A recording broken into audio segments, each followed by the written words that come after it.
Hey, the repair guy 53, tell me, should I repair or should I replace? So this is the most common question I get to ask by my customers.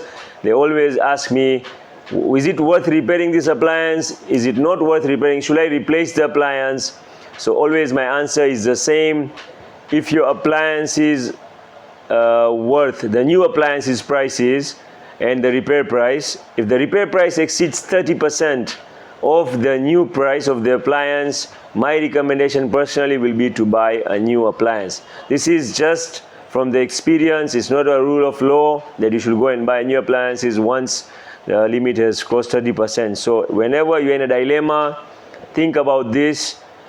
Should I buy a new appliance or should I repair this appliance? If your technician or the company that you have sent your repairs for quote you more than 30% to 35% of the new price of the appliance, it is better to buy a new appliance rather to get it repaired, okay? But if you really love your appliances, I mean you have attachment, you know, the emotional attachment with it, you can go maximum up to 40%, but that's, you know, that's an emotional attachment. Maybe your father has gifted you the appliance, or your mother has gifted you, or your wife has gifted you the appliance.